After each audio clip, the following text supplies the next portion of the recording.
everybody. How's it going today? It's Sunday, right? It's Sunday. That's the day that we do this. I It think. is. I think so. Yeah. It's been a pretty good week here in Portland, Oregon, where I'm at. How's the East Coast? It's pretty chilly. It's pretty Yeah. nice. It's finally, actually, I think we skipped fall and I think we went straight to winter, if I'm being honest. Yeah. What's the weather like? What's the temperature there? Right now, it's sitting at like 50, Okay. low 60s. So, Yeah. not quite winter, but in the morning, Mhm. it's pretty chilly. That's exactly what it's like here too. I mean, it's of course like rainy. There's a little bit of sun like poking out right now, so maybe later today, if I know that there's going to be some more sun, I was like, I'm going to treat myself to like go out and get a fancy breakfast for myself. So that's what I've got on the docket for today. But I want to thank everyone for being here. It's Casually Comics Sunday Chat, where we wake up and choose violence, or the violence chooses us. It's kind of like bones or no bones. Like, what kind of day is it going to be? Do you know about Bones? Do you know about Noodles the Pug? No, I don't. Everybody's been talking about it's a no bones day. It's a bones day, and I'm just like, Yeah, I'm just gonna smile and wave and agree that I know what's happening. it's a thing. I love it. Let's go ahead and do this. I'm going to say hi to a couple friends in the chat. I want to say hello to Travis, TM Nerdy. Thank you for being here, friend. Damien, Sleepy Reader 666. Thank you. Hello. Eric Rigsby. Hello. Oh Brother Comics. I want to say that very like exasperated, like oh brother.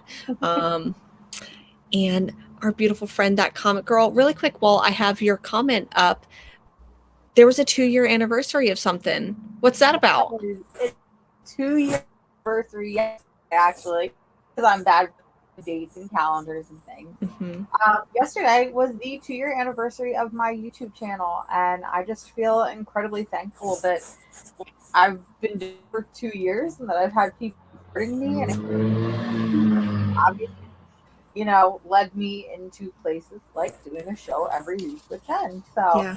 I just feel really, really thankful. I definitely plan on doing some fun. I'm actually planning on doing fun Q&A for my 2-year anniversary. So if you have any questions, want to know your comic related things, non-comic related things, feel free to either drop it here, drop it on my channel, drop it in my Instagram. There's plenty of places where you can drop it. Yeah, I know that you had done like an Instagram like question, like go ahead and fill in the blank. So excited to see that there. Okay, let's go ahead and go through here a little bit more. Hello to our friend Scott. Hi friends, excited to listen to the show while I organize and purge some comics. What does that mean? I don't know what it means to organize and purge. Listen, I've been trying. I was on Greg's Instagram last night, our friend at Bearded Comic Bro, because he was doing the same thing. Scott, you said you were going to be doing that today, so I'm glad to see you're doing with it.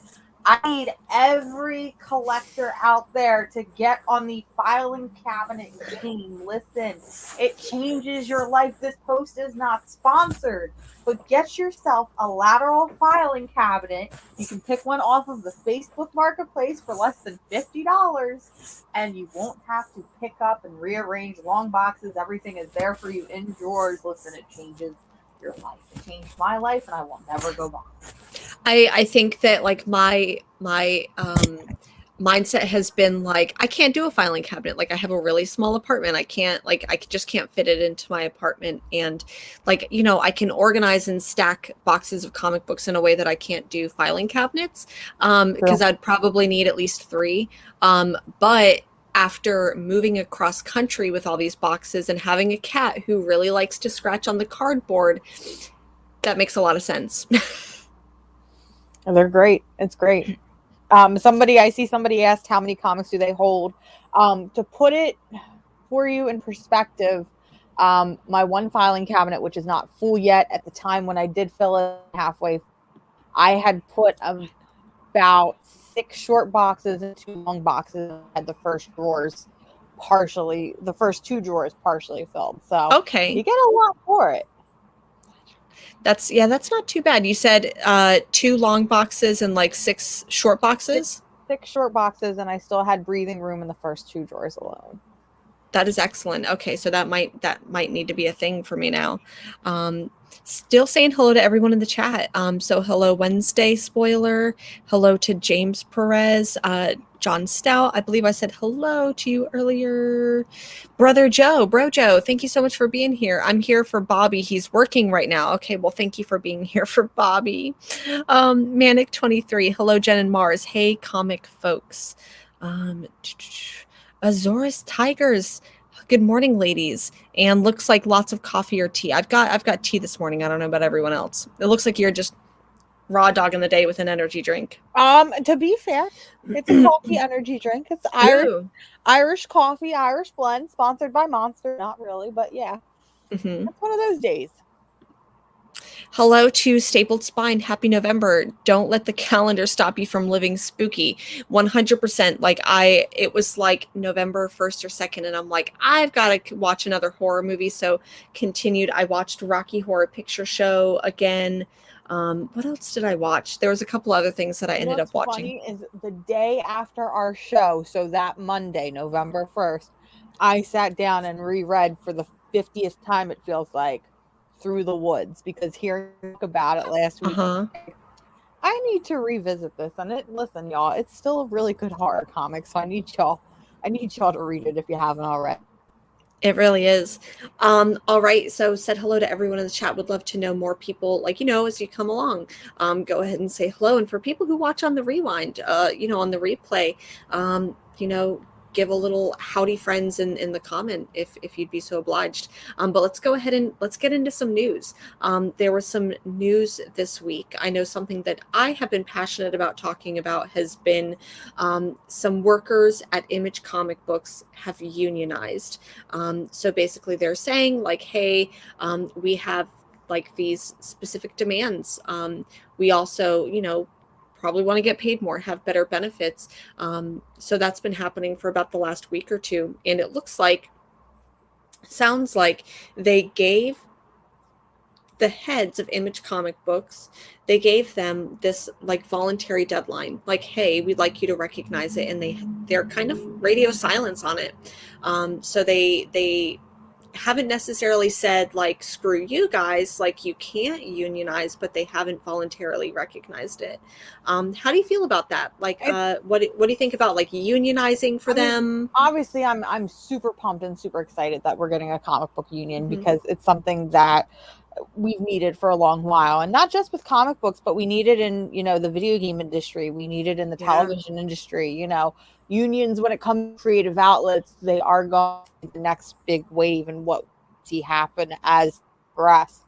But I'm not gonna lie, the fact that Image hasn't publicly noticed or recognized this union worker, it kind of puts a sour taste in my mouth, because if you think about it, the founders of Image, Todd McFarlane, Jim Lee, Eric Larson, all of those big guys in Hot Shots now, isn't that what y'all basically did, but not really, years ago, when y'all decided to break away from the big two and form this sort of independent comic book company where you got to keep the rights to all of your books and you got to have creative freedom? So if you guys were so passionate about the rhetoric back then, what happened? What changed? Did a little bit of power and a little bit of money go to your head, and now you're not there to support the little guy that you basically were how many years ago?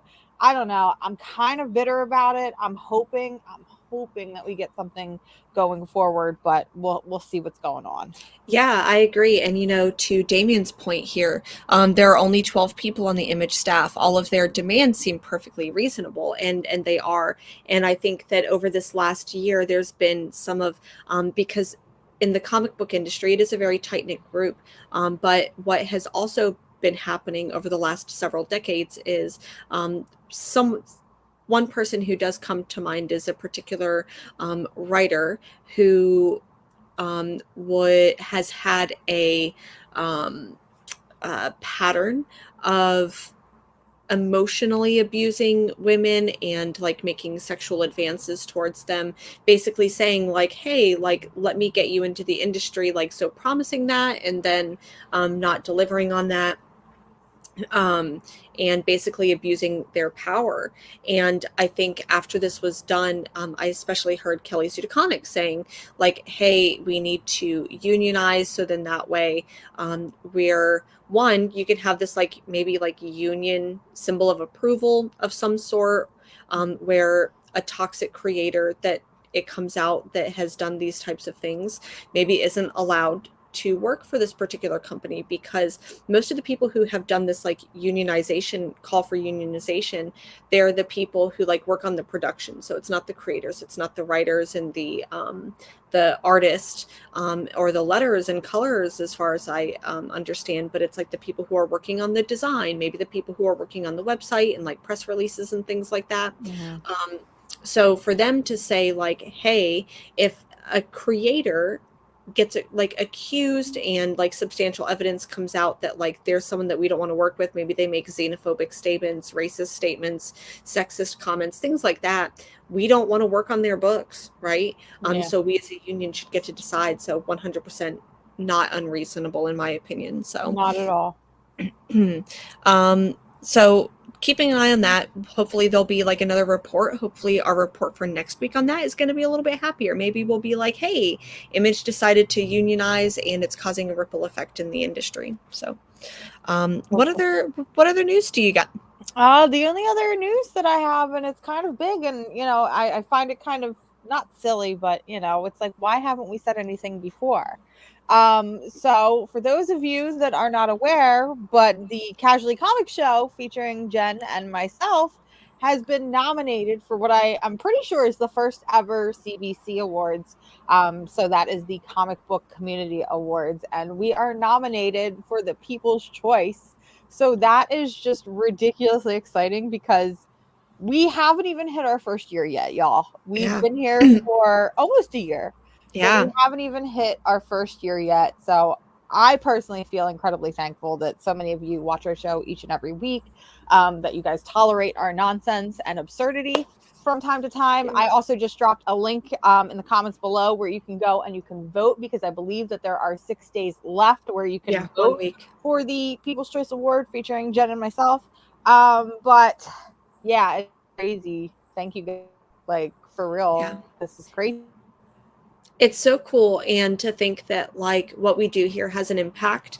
There are a ton of people, I do want to say, there are a ton of people on this list who got nominated, and if you don't vote for us, no hard feelings. There's some incredible people on there. No matter who wins, we're all winners, because this is such a fantastic community. We get to do this every week, and we get to do this all the time amongst our peers and amongst our friends, and it's fantastic. And of course, Travis is there dropping knowledge, and Travis is also nominated for the CBC Awards. So again, vote for us, vote for Trav, vote for both, vote for neither, but vote for somebody. So exciting stuff, y'all. Travis mentions, TM Nerdy says voting ends November 13th, so another week. Let's go ahead and say here, hello, Dave Collects. I'm trying to go through the comments as they're coming up. So go there. You have another week to vote. If you vote for us, that is fantastic. We love you so much. But if you just vote for someone else, we love you too for that. So what other news do we have? That's basically it. It's been a very slow and quiet week for comics. Maybe I just missed it because there was a little Animal Crossing update that this week, so I've been playing nonstop, and I even had to set an alarm this morning to be like, all right, you can play for 2.5 hours, but once that 2.5 hours is done, you got to start getting ready. And I was like, oh no. So I don't know about y'all, but I've been playing a lot of Animal Crossing lately. It's funny is that like last year, of course, during the start of the pandemic, it was like Animal Crossing not came out, but it came out on the Switch, I guess. And like, it just perfectly coincided with that.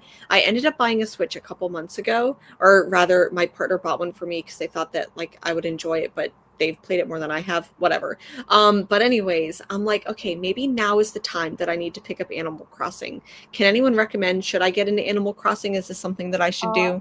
Yes, because then you can visit my island and we can just cause nonsense in real life and video game life. Done.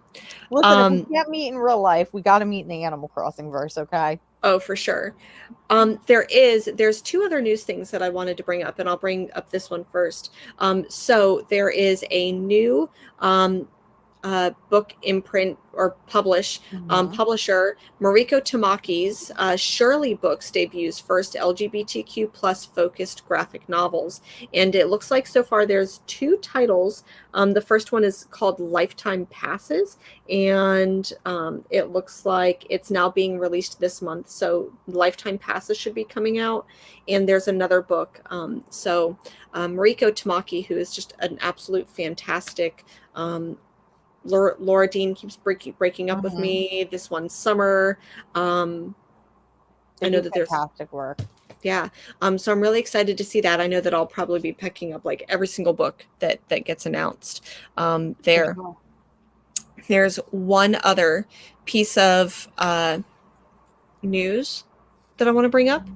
And for those of you who know, I'm a really big fan of Dune. I finally saw Dune. I did it, y'all. I might not have read Hoxpox, but I finally saw Dune.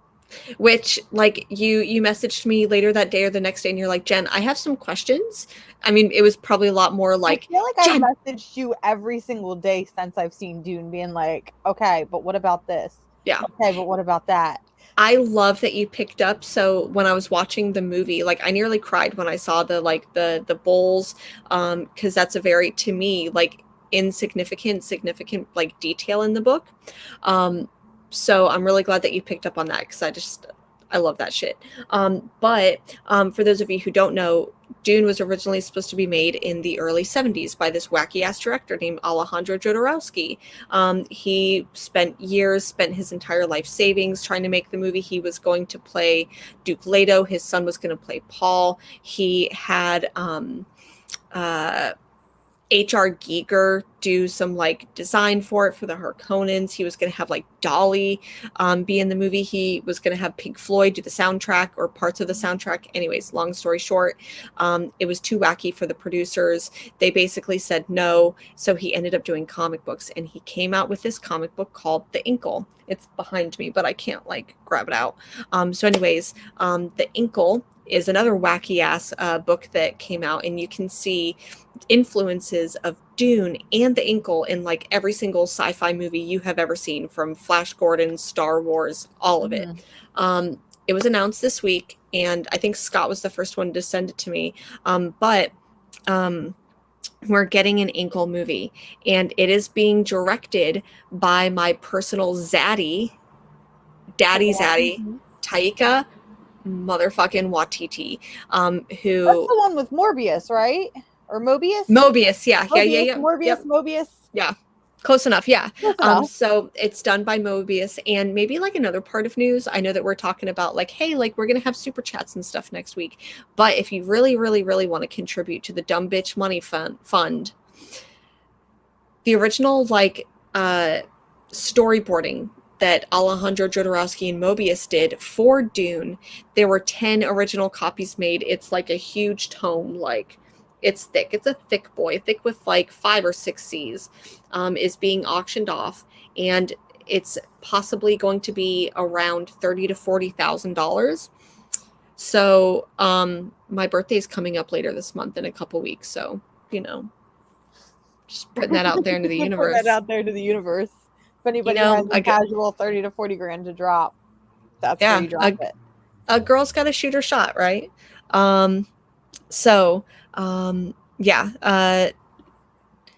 Pink Floyd, that would have been really cool. Yeah, for sure. Let's go ahead and see here. And if you haven't watched the documentary, Jodorowsky's Dune, highly recommend a watch on that. That's pretty much all the news I got. Let's get into books. And I feel like the last couple of weeks we've been letting our chat decide. Are we going to do Marvel? Are we going to do C? Or are we going to do indie first? What's the order? What is the order? Just know I didn't pick up any Marvel books this week, though. Oh, I did, though. I picked up a couple. I don't really have too much to talk about, but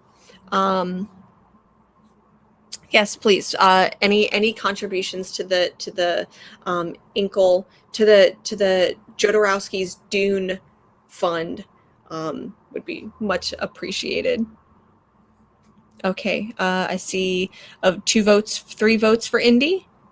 3 votes for indie first, 4 votes for indie. Gold indie. You know, it's funny because we did say what order do we want to do it in. I say let's talk about the order.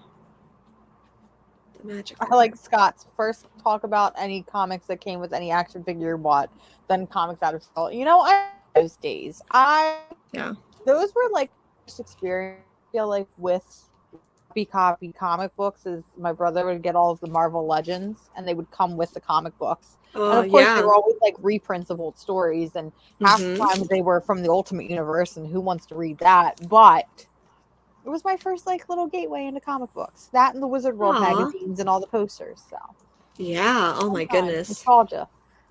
What did I pick up? Like years ago I picked up the Lady Thor, and it had like her first appearance in the comic books, like, and it was this like literally $5 book or $5 like action figure that I bought. It's pretty cool. I have it up there somewhere. Alrighty, so speaking of order,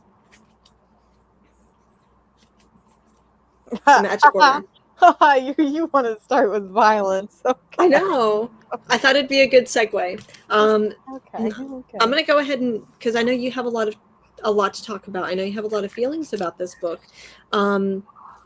This book is the first in like the second arc of the Magic Order. So the Magic Order came out, what, 6 issues, 7 issues, something like that? It was done by 6th issue, I believe. Mark Millar and Oliver Coipel. They went ahead and created the Magic Order several years ago. It's a pretty good book. Like it's not bad. It's definitely one of the, I don't want to say more tolerable, because I did enjoy it, even if it has one of the cringiest scenes I have ever read in comic books. But between this and his other book, Empress, those are the 2 books that I can stand. Yeah. Especially if you go back, like if you've watched the Kick-Ass movie, if you go back and try to like read the book, it's kind of rough. Has not aged well at all. Yeah, for sure. So that came out a couple years ago, and I feel like Mark Millar also did this deal with Netflix, and I felt like that was one of the first books that I heard that was going to be with Netflix, and haven't heard anything. I don't think that any of his properties have actually ended up on Netflix yet, even though it's been like 5 years. There was one, and it bombed. Which one was it again? Jupiter's Legacy. Oh, Jupiter's Legacy. You're right. That was that was not fun at all.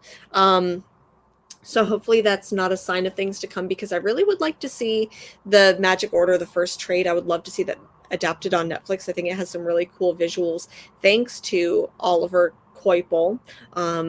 But the second arc, first issue came out, and I don't know if it's just because I haven't read the Magic Order in a hot minute.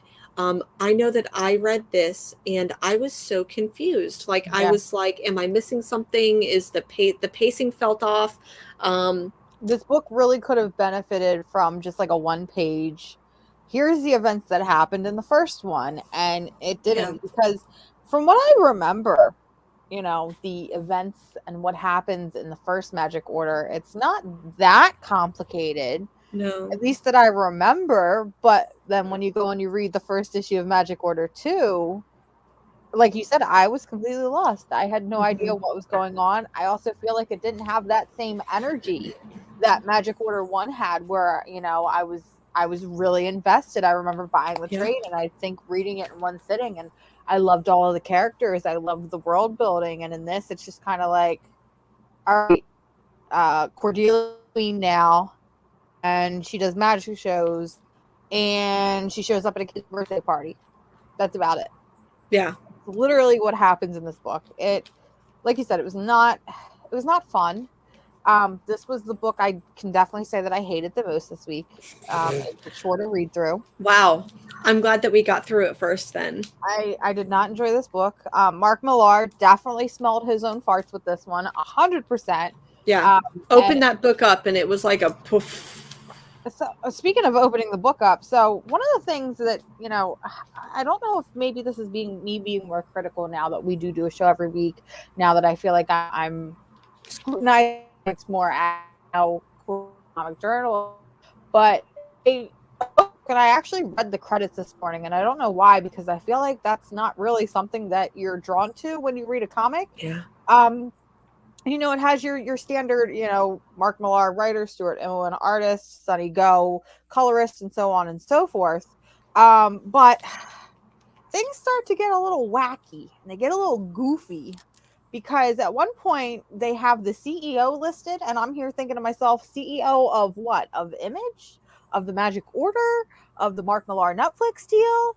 And it's Mark Millar's wife, Lucy Millar, that is listed as the CEO. And I'm just like, okay, you're getting a little goofy now.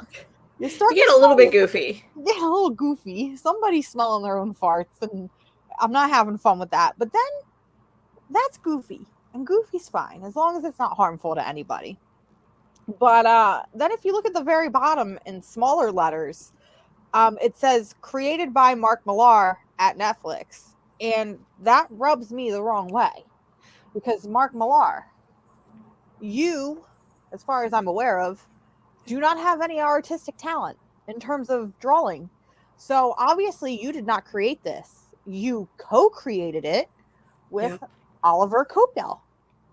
You co-created it with Stuart Immonen. And, you know, just for kicks and giggles, you know, I opened up my Magic Order trade in volume 1, and I was like, I wonder if maybe he did the same thing, you know, the first time around. And he doesn't. There's no CEO listed. It's Mark Millar as the writer and Oliver Coipel the artist, and that's it. So no CEO, not his wife listed. No CEO, no wife listing, no nothing. So what happened? What happened to your ego between 2019 when this came out and 2021 when this came out? Oh, wow. I thought it's been much longer than 2019. I'm like, oh, it definitely came out in like 2018, 2017. Well, the single issues might have came out in 2018. Oh, okay. The trade here says 2019. So it could be 2019, could be 2018. Either way, that's 3 years for your ego to go from here up to here. And I want to talk. Do you need help? Do you need somebody to talk to? There's a direct pipeline of like farts from butt to head, and then it just goes up there and it just inflates the head. I'm just saying, for somebody's track record, who has, you know, the ultimatum universe, you know, and the ultimatum sequels, which, by the way, I read into recently, and the fact that Red Skull is Captain America's son is all kinds of whack. Yeah. So the fact that that's on your track record, you know, something ain't adding up. It's not happening. I don't like it. It makes me weird. Makes me weird. So that was my violence this morning. I'm sure everybody was excited. I actually got several messages that was like, are you gonna read the Mark Millar book? And I'm like, I'm going to read the Mark Millar book. So yeah. I read it, was not happy about it, but it is what it is. Well, I'm glad that we got through that one first. Another book that I know that we did both read, The Rush. I didn't like this book. Really? Yeah. But I only read it once. It was described by, you know, I do a show on Friday nights with a group of people, and Fire Guy Ryan said that he really liked it. And when he was describing it, I'm like, that sounds like something I would like, but I just didn't like it. So like, sell it to me why I should like The Rush, other than this Hungry Earth reddens under snow-clad hills. That's the part that I like. Because if I'm being honest, I can pinpoint why I like it, but I can't pinpoint why I like the rest of it. So I think that this book has a very strong first 2 pages. Mm-hmm. That one of them, it was the oh shit, I had a dread. Because this book opens with a group of people running away in the mountains. And all you see is this very creepy top-hatted man with spider legs. Here, I'm going to do... So I can put up. You get this very creepy man with, you know, spider legs and a top hat slowly inching above the hills until you see more and more of him. And there was something about that, how it's so subtle and it's so small, that I was like, I'm a little heebie-jeebied right now. Like, this Slenderman looking son of a bitch is kind of scary. So I don't know if maybe it's just the idea of the villain and we don't even know who the villain is yet, but Yeah. him alone is like, or it or they or however they want to identify, because we don't know anything about them yet. So we should probably use they, but I got freaked out. But I feel like you're right. This book was sold as a mother going on a revenge swarm to find her missing son, while Yeah. being chased by a monster the entire time. And maybe it's because it's Sea Spurrier. Maybe it's because I know that they are known for doing very dense, very heavy stuff. Which I love, like almost everything Which is else. ironic because I don't. I love, see, maybe that's it. And I think that, like, because I'm looking through it now, and it looks like there's these moments where it's like showing and telling, where it'll have dialogue It and it'll does have do someone that, yeah. talking, and then it'll be like, well, here's the history of what's going on, or here's like a journal entry of what's going on. And I feel like anytime I read that, it takes me out of the story. Like, just show me with what's going on. You don't necessarily have to tell me Show, what's don't going tell on. type of Yeah. topic. Yep. Absolutely. I think the concept is there. I think this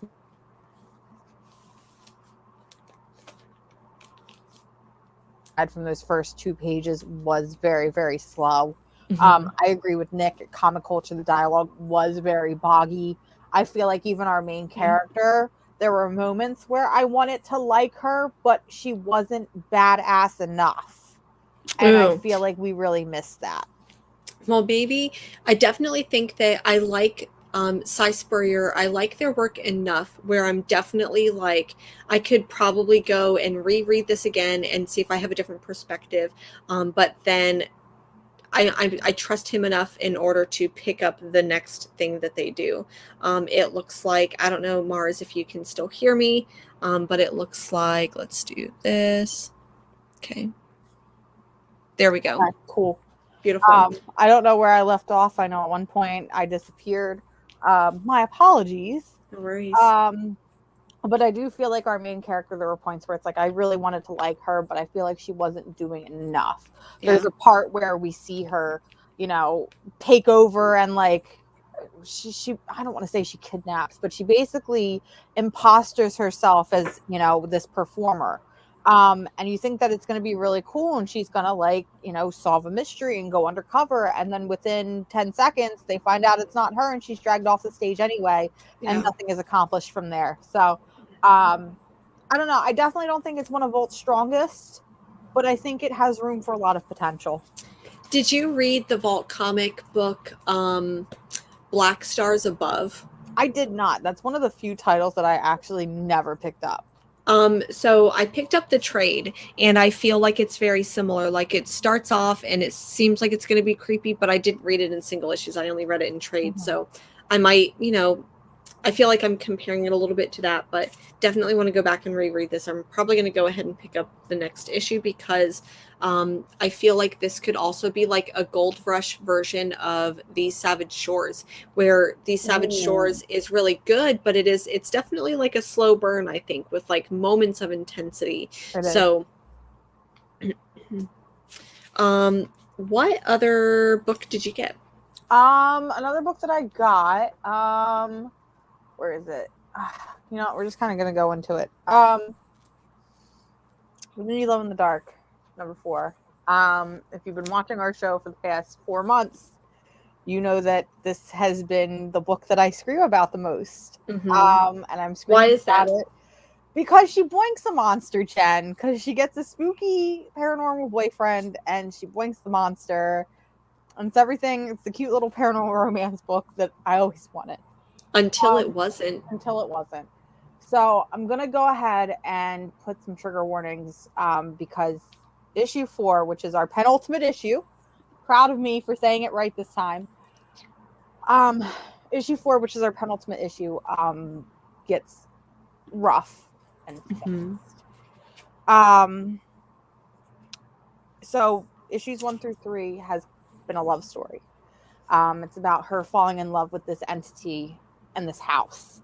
and falling in love with not only this entity, but I kind of feel like falling in love with herself again. Like really, because that's what she went there for. Like she wanted to regain her inspiration and try to come alive, I guess, but also like just indulge in being depressed. I get it. Spooky goth girl vibes, basically. Is Yeah. what we're trying to do. Spooky goth girl vibes. And issue 3 was all about, you know, their love blooming, the relationship between them booming, and then with it ultimately, you know, ending with her boinking the monster. And, you know, silly me is like, issue 4, we're gonna get the cutest little lovey-dovey romance book, and I'm so excited. But at the same time, in the back of my head, I was like, but where is the conflict? I would personally be happy with this book just being a paranormal love fest, but where's the conflict going to happen? And I think issue 4 introduces the conflict beautifully, while at the same time completely breaking my heart and my soul. Yeah. So, issue 4, it's revealed that our paranormal ghost boyfriend is a bit of a controlling, abusive asshole. He completely does a 180, and he doesn't let Ro out of the house. He says that you can love me and only me. He trashes her paintings. He isolates her from the rest of the world, from friends, from family, and therein. And it drastically changes into a completely different book. It really does. And I read this issue, and I didn't even have to really finish the issue. I think I got 2 pages into it. Oh, wow. I got 2 pages into it, and as somebody who has been in that type of relationship, and somebody who knows those signs, I knew right away what we were getting into. And it was a combination of are you fucking kidding me? I just want a cute lovey-dovey book, and a combination of, okay, this is being done very, very well. Because I've read this issue a couple times now, and I've actually read issues 1 through 4 a couple times, because you can kind of see the foundations laid out. It does not come out of nowhere. And after I finished reading issue 4, part of me was like, I wish that there was a trigger warning in the front of the book. Yeah, it definitely, especially because like you said, it gets very abusive, and it gets very traumatic and traumatizing. This issue does. It gets isolating. I feel like Ro, where you feel like yourself is isolated. So part of me was like, I absolutely believe that this book should have a trigger warning, but at the same time, I don't think it should, because you open it not expecting it. And again, I'm not going to put too much out there, as somebody who's been in that relationship and has been in that place before, there is no trigger warning. There's no warning sign. I mean, there are warning signs, but when you're in that relationship, you don't realize it. So I think that this book does a very good job of simulating that, and simulating being in a relationship like that. And I kept trying to compare this book to Laura Dean Keeps Breaking Up With Me. Okay. Because Laura Dean Keeps Breaking Up With Me deals with a very similar thing, where it's about, you know, a young woman who is breaking away from a abusive woman. Abusive woman, and she's breaking out of an abusive relationship. But we know that from the get-go that that's the type of book that we're going to get. So we know to pace ourselves, and we know to take breaks from it. Whereas The Mean Love in the Dark is like, hey, this is what it's like to be in that type of relationship. And if you don't know, you're about to find out. Especially in those moments where it can be like in that relationship, it may not be physically abusing, like it may not, and maybe sometimes that's the narrative that you tell yourself, because you're like, well, this person isn't hitting me, or this person isn't like, you know, physically abusing me, but they're gaslighting me, they're ostracizing me from my friends or from like the outside community. They're controlling who I talk to. They're controlling when I talk to people, and they're making it so that like I'm the bad guy. And you're always the bad guy. And that's exactly what our main character is put through. Is they're put through all of these feelings. So I will say this. I know we have 1 issue left to go. I still think that this is going to be my book of the year. It's my book of the year for a completely different reason. Yeah. So I definitely recommend people to read this book, because I know that for the past 3 months I've been kind of like, oh, it's just a cute little Yeah. romance story. It's turning into something much different. But that being said, pace yourself. I know I personally with this issue, even though I knew what I was getting into, I had to take a couple breaks here and there, and that was even with rereading it. So definitely pace yourself. Remember to love yourself, and I don't know, just that's all I can say. Yeah. Still worth a fantastic read, but tread lightly for sure. What's another book that you got? So Gore, that I don't know if you were here a couple minutes ago, but that's exactly how that goes though. And I feel like the way that it was paced, there are some people that may have a problem with the pacing with it, but that Scotty Young and Jorge Corona have done a very good job at simulating that type of relationship, because one moment, yes, you're happy and you're in bed, and the next moment your entire life's coming down. So yeah. Other books that I read from Image Comics, a little thing called Truth. So this creative team we should all be very familiar with. It's the same writer and artist combo who I recently learned are married wives. They're married wives, but this is the same creative team as Alice in Borderland. Alice in Leatherland. You know, you say we should know this. I didn't know until just now, and it's funny that you say that, because while reading this, I'm like, this feels like a different version of Alice in Leatherland, because the main character is basically like in their own way trying to escape. So like in Alice in Leatherland, the main character leaves their partner because they got cheated on, and then goes and like has some fantastic adventures in San Francisco, where this one is like she's taken on this wild adventure by a complete stranger. And well, we're only on issue 1 so far, but we're taken on this wild adventure, and there is a scientific experiment, not necessarily gone awry, but the corporation that like owns it goes awry. So she goes on the run. Yeah. I absolutely love, I always got to look at her name because I can never know it. I love Eliza Romboli's art. I think her art is absolutely gorgeous. I believe that she is one of those upcoming artists that is going to take everything by storm. She's wonderful.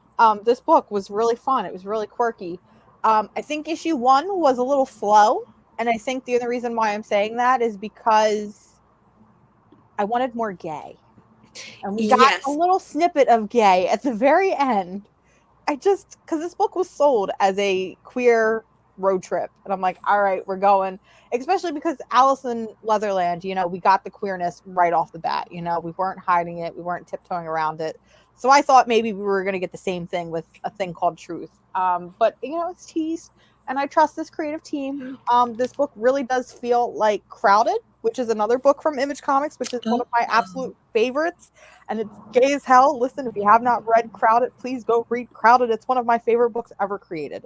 But this book was fun. I really liked it. I don't know if I'm going again because, I've been trying to save money here and there. But I am on Image's press list, so maybe I'll read it by Image press list and maybe not by physical issues. But I did enjoy this. It was, let me tell you, after the last book, this was a very nice palate cleanser for sure. Yep.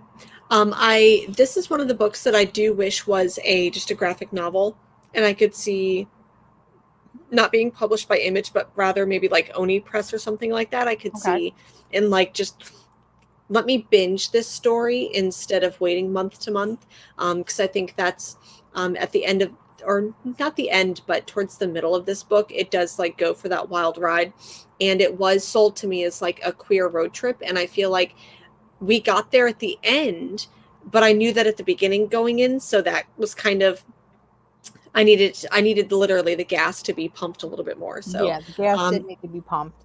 And that's how we felt, I think, with Alice in Leatherland too, where we're like, oh man, we wish it was just all in one book and we could binge it right away. And that's not necessarily a bad thing. I personally feel like a lot of indie titles nowadays, it feels like, okay, we should just go to that OGN treatment. But that's something that's coming with the change. Another book, and it's not necessarily like a queer road trip, but I think is pretty similar that I actually really enjoyed. I really, really enjoyed issue 1 a lot and then picked up issue 2. This one is by Oni Press and it's Dirtbag Rapture. For those of you who didn't watch a month ago, whenever I talked about the first issue, this woman had a near death experience, or maybe she did die an overdose, and I think it's kind of like muddy. We're not really sure if she is dead or not, or she did die, but anyways, she can host dead people in her body and travel with them. So for instance, if someone dies and is like, I want to go to my childhood home and live out my ghost life there, can you bring me there? And she kind of bribes them or makes them like pay her to do this, but they're ghosts. How do they pay? So at the end of the first issue, there was like the bomb goes off, and in this one I feel like we're picking up the pieces from the bomb, but it felt like there was no recognition that the bomb had gone off. So anyways, this was a really fun, good second issue, but I think after this one I am going to wait for the trade, because I think this is going to be a really, really good trade, Dirtbag Rapture. I feel that way with a lot of Christopher Sabella stories. Yeah. We just talked about Crowded, which is another Christopher Sabella story. I didn't get a chance to read Crowded single issue by single issue, and then unfortunately it ended up just going to trade only. But in trade it reads really well. Same with his other book. What is the other book that he recently just did? Christopher Sabella. There was Test, but there was another one that I read on top of Crowded, and I can't think of what it is, but again, had that same treatment where I read it in an OGN format or in the graphic novel format. And can't imagine a book like that being broken up piece to piece. And again, when we say this, it's not saying it is a bad thing. No. I just feel like a lot of indie stuff really, because the problem with going, month to month and issue to issue is you need that hook at the end of every 30 pages. And sometimes you're not going to have that. It's just not possible all the time. Or sometimes the hooks are there, but they're not strong enough to warrant you waiting a whole month versus, okay, I could wait a couple months and then get everything all at once. And I think that what this book did was there was a hook at the end of it, but then it didn't follow through in the beginning of it. And I think that this is telling a fantastic story. I do think that a lot of these indie titles are probably going to, especially thinking about the paper shortage and as well as some logistical issues and supply chain nightmares that are currently happening. I do think that this is going to be one of those things where it's going to start contributing to books coming out in graphic novel format instead of coming out in both single issue. And then I think that these books will start to come out just that way. That's just a thought or feeling of mine, which kind of sucks, because then local comic book shops are obviously going to sell the single issues, and places like Amazon don't really, and Barnes & Noble, Books A Million don't really do that, so they'll get the money from the trade paperback, and more people are more likely to pick it up from there and less likely to pick up the single issues. So I do hope that they're maybe able to balance that and be like, well, maybe local comic shops can get it a couple months earlier than those other places. Just a thought of mine. That's how I'm going to fix the world. And you're always going to have, because I see some people talking about, trades for single issues. And I feel like this is something, I don't know about y'all, but it stresses me out when I think about it. And I've been thinking about it for literal years now, because again, I'm like, I would rather pick up, a trade of something and not have a million single issues, because a trade is a lot easier to store than the single issues. You have a lot more, I'm more liable, where if I don't like a graphic novel, I can sell it to somebody else and get most of my money back, whereas a single issue you're really not going to. There's also the whole conversation of variant covers and collecting comic book covers, which again, I'm a huge fan of, and I love collecting covers, but you don't get that with a graphic novel. So it's the comics market, it's always changing.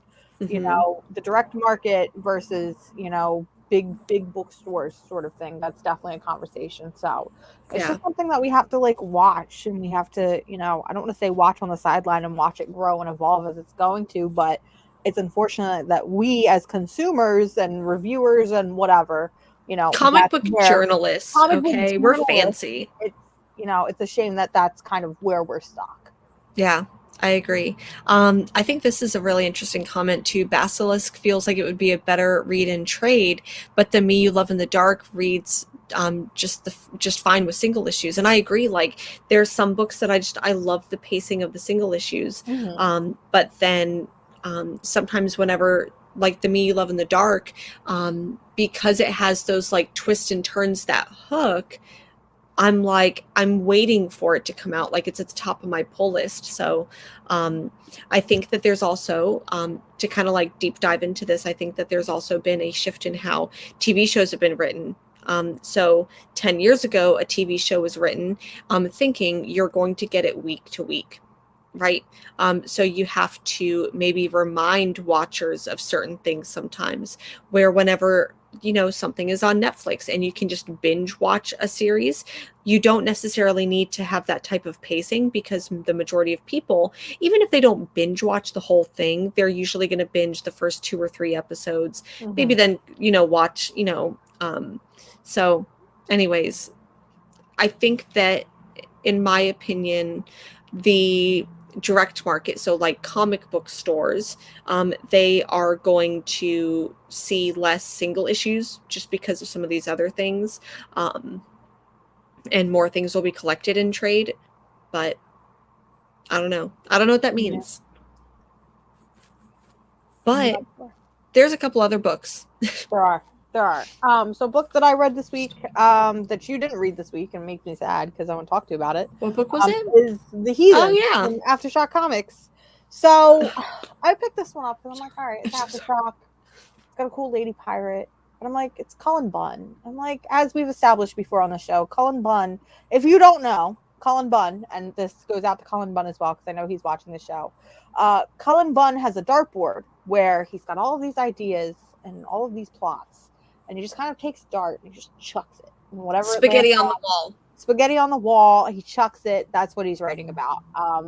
It feels like a lot of his books feel exactly the same in terms of tones and pacing. This does not. I'm surprised. I can't believe I didn't get this one. I pick up like every Aftershock #1 ever. Hashtag hear me out. He is a co-writer. So maybe that's it. Yeah. So this is a fucking.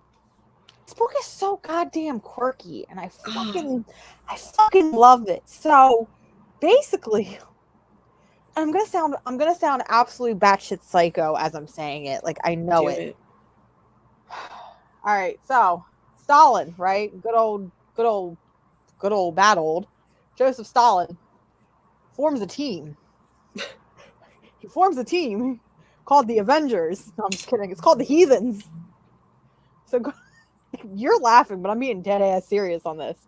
So he forms a team, and it is I can't fucking think of who is in it, because it's all people from history, y'all. Okay. Hold on.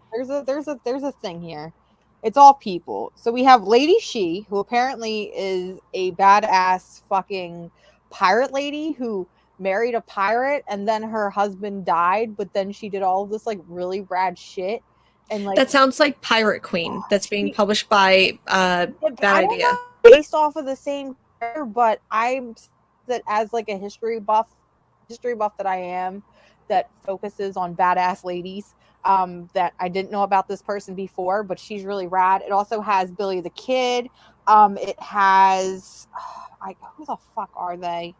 They're this team of, god damn it, I'm bad at this, but there's a bunch of like really weird people from history, and the only one I really recognized was Billy the Kid. So it's basically like the plot of Bill and Ted's Excellent Adventure, where they like basically, but here's the thing. They're going after everybody bad in history because they have somehow escaped into the world. So I'm going to spoil it for you. Okay, that's fine. To be fair, it happens in the first page. The first couple pages open up with Lady She killing the Zodiac Killer. So Ted Cruz? And I'm... So first of all, you can tell that this book was written before the recent revelation that we know who the Zodiac Killer is. Yeah. It's kind of funny to me. But so it opens up with Lady Shi killing the Zodiac Killer, which is fucking fascinating to me. I was like, what is going on? Then we're immediately transported to Joseph Stalin talking about how he's formed this team and all these people have to go out and they now have to find Jack the Ripper. And I'm like, this is some grade A bonkers shit. That is. And I fucking love this. Like you said, it's like Bill and Ted's Excellent Adventure if they were sent to go out and hunt down a bunch of serial killers. And I'm like, this is the coolest shit I've ever heard of in my entire life. I do see that somebody said that there was a little bit too much exposition, and I agree with that. There is a part in the middle of the story where it's kind of bogged down. We're introduced to our characters. They're kind of interacting with one another, and we're kind of getting like little history bios of like who each person is, which obviously they're not very good if the only one I can remember is Lady Shi and Billy the Kid, who I already know about.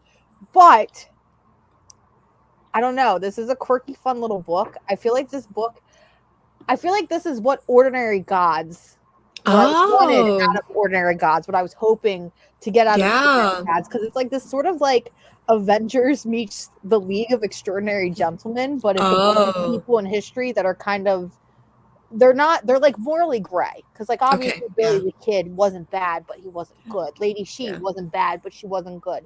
So it's like a bunch of morally gray people going after really, really bad people. But the thing, because like I read this book and I'm like, oh, this is fun, quirky. And then, as we've talked about before, Aftershock tends to put these like fun little things in the back of all of their first issues. They do like little creator interviews or like history things, or like this is how the book was created, or like, you know, this was the mindset going behind it. Or not substantial, but supplementary material to the book. Yeah. And I'm going to be honest, I think I had more fun with the supplementary material than I did with the actual book.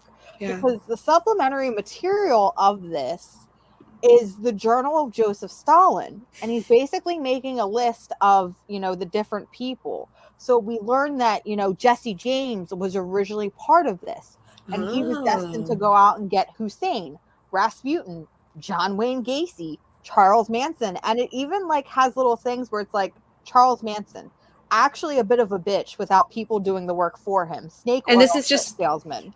What? It's just text on a page. It's like Jonathan Hickman info dump, but fun.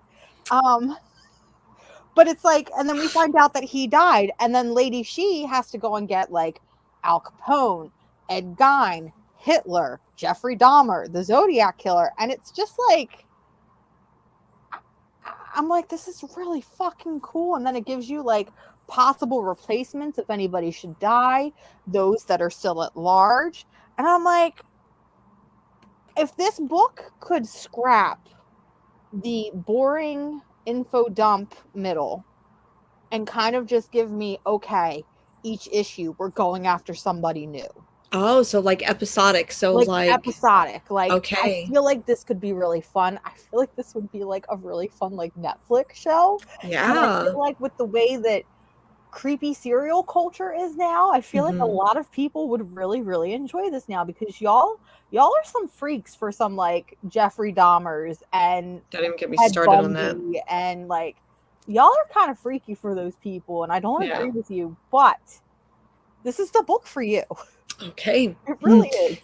That's funny. And I agree. I think that would be an interesting Netflix property, because in those types of things where maybe we see this familiar character from history, it's not necessarily a character that has licensing rights or anything like that, but it's a character that we're familiar with just from history. I like that. I mean, I love Bill and Ted's Excellent Adventure, and this feels like a darker Bill and Ted's Excellent Adventure. Okay. It really does. Well, one of the books that I picked up issue 2 of, and I don't think you got issue 1, or maybe I can't remember. But I picked up issue 2 of Frontiersman. Did not like that book. Hated it. liked the supplementary. The reason why I'm bringing this one up is because I feel like I liked the supplementary material, but the supplementary material to this didn't make any sense for what was in the book.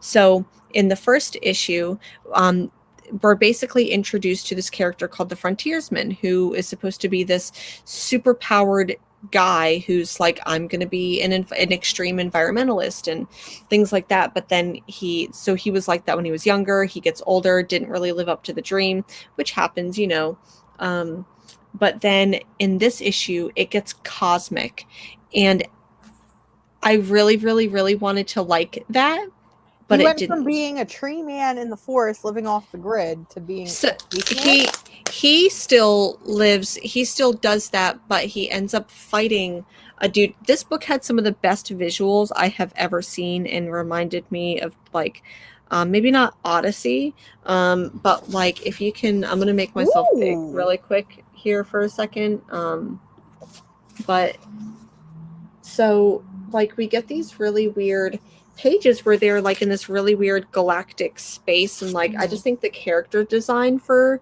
this person is really cool, but to me it didn't deliver on it, and it didn't make sense with the story, so I don't know. But then the whole premise of this is that it's supposed to be a superhero story, but it's not. I don't know, man. I'm probably going to maybe wait to pick this up in trade, but wait until it's like used or on sale. Oof.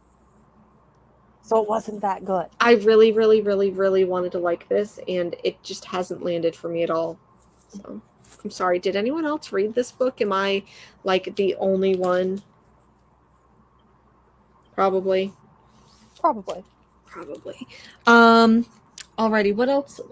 Anything else that you read from whatchamacallit? From Image? Absolutely not. The only thing I have left is DC. Okay, I'm going to blow through these really quick. One of the books that I was really, really, really freaking excited about, and it gets weird, and I really, really like it, is Primordial. Issue 2, this is issue 2. Issue 1, basically what happens is that this man is called to like clean up this like government research facility or something. When he gets there, because he is a person of color, he's basically like kicked out. He's trying to clean up a space that has to do with this recent trip into space. So they end up sending these 2 monkeys into space.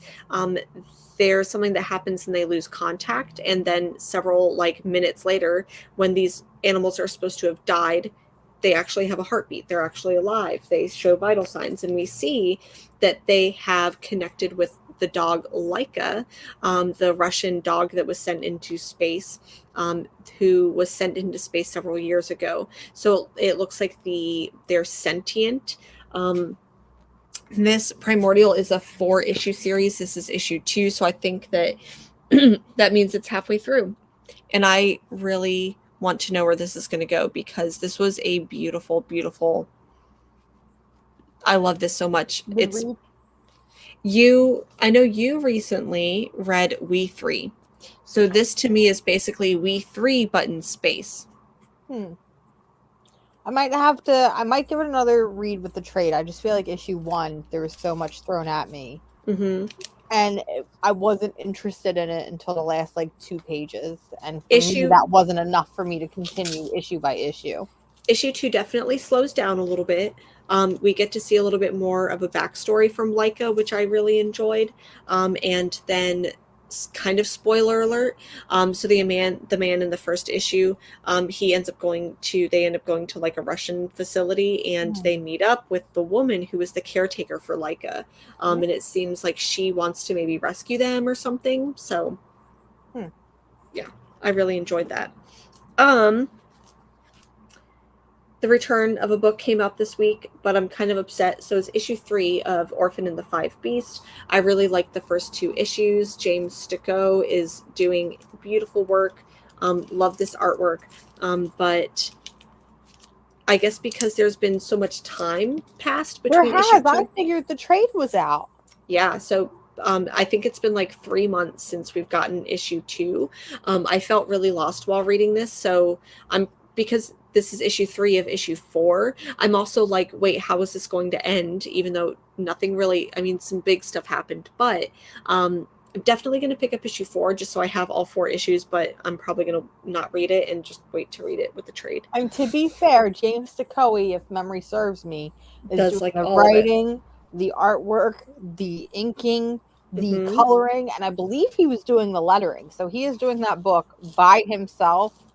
So yes, well, it sucks because you're left with a gap between issues 2 and 3 and you kind of forget what's going on. At the Mhm. same time, please take as much time as you need if you're doing all 9 jobs. Yeah, 100%. But I would also think that if Dark Horse is publishing this, they would also have a contract saying, okay, if it's a 4-issue miniseries, at least all 4 issues should be done before Yeah. soliciting it and publishing it. True. But sorry, I missed some comments here. So going through here. I recently learned that James Stokoe, because I'm now learning that's how we should pronounce it, but I kind of like Stokoe, so I'm I like Stokoe. Yeah. I recently learned that James Stokoe did a Alien book with Dark Horse. Yes. Mhm. And I saw some of the artwork and I'm like, knowing how intricate his artwork is and how crazy it can get, Yeah. kind of interested to see how that translates into the Alien universe. And listen, I'm not the type of person where I'm like, I need to read the Alien spinoff titles published by Dark Horse Comics because I'm not that invested. I am mildly curious to see how that will go. So I think what if they did a Predator book? What if James Stokoe did a Predator book? Would you be invested in that? I know you like Predator more than Alien. That is wrong. Thank you. Oh, I'm sorry. I like Alien more than I like Predator. Also, that reminds me, where the fuck is our Predator Marvel book? Wait a second. This was solicited months ago. My theory came to fruition, and we still don't have a Predator book. So, Marvel, what is going on? Yeah. But we got like a second Alien spinoff book, right? But why? Yeah. Okay. I can't remember if sorry, I've got a couple other books and I'm going to go through these. I can't remember if this was last week's issue or this week's, but crossover number 9. Mm-hmm. I feel like this didn't move anywhere. I feel like I'm in the same spot that I was the week before or the month before with this. So we'll see what happens in issue 10. This one, Chilling Adventures in Sorcery. It sounds like what they're trying to do is basically do a horror anthology, but with Madam Satan as your ice cream man. What's the guy from the Twilight Zone? Your Crypt Keeper? Your Crypt Keeper. Like, so she's basically taking you through some of these stories. I enjoyed it, but each of the stories was like 2 pages long. So it wasn't enough for me to like, I wish that it was like, here's one issue with one story. Like a silver coin. Yeah, yep. But it wasn't. So much shorter stories. There's some stories in here by Elliot Rahal, who I really like. They're becoming one of my favorite writers. 2 Moons. The trade just came out. This is issue 6. So I'm really digging this. I almost didn't pick this up, but it's definitely furthering the story. And there was like another character that was in this, the doctor, and she wasn't talked about as much as I thought she was going to be, but it seems like it's picking up with her in this book. So really liked that. I also got this one, Tales from Fantastical Crime Units, and it's another Black Caravan Scout book. Mm-hmm. I had no clue what was going on, but I kind of liked it. The artwork was kind of fun, and I just like the paper. I know that's silly, but I like the paper. I will say, Scout books do have a particular brand of paper that it's like a cardstock, but it's not a cardstock. It's like a weird matte cardboard recycled paper feel. It's very lovely. If you've never touched a Scout comic book, please run to your local comic book store immediately and just rub your face on the Scout comic. Mm-hmm. Last book on my list, I got Newburn. I almost didn't pick this one up. It is Chip Zdarsky who is doing Stillwater. I didn't really care for the first issue of Stillwater, and so I almost didn't pick this up, but I'm really glad I did. So this main character, Newburn, we meet him because he's investigating a death in an apartment complex. He's been called in to investigate it.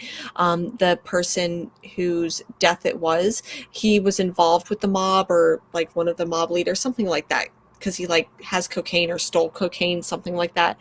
So he ends up having to investigate it. This honestly could have been like, it was like a lot of Ed Brubaker books, but better in my opinion. Even though I like a lot of Ed Brubaker books, some I don't like, but there's some good twists in this, and I'm really glad I picked it up because issue 1, like there's some stuff that happens at the end, and I'm like, yeah, I can't wait. So Newburn was pretty good. That's all my indie.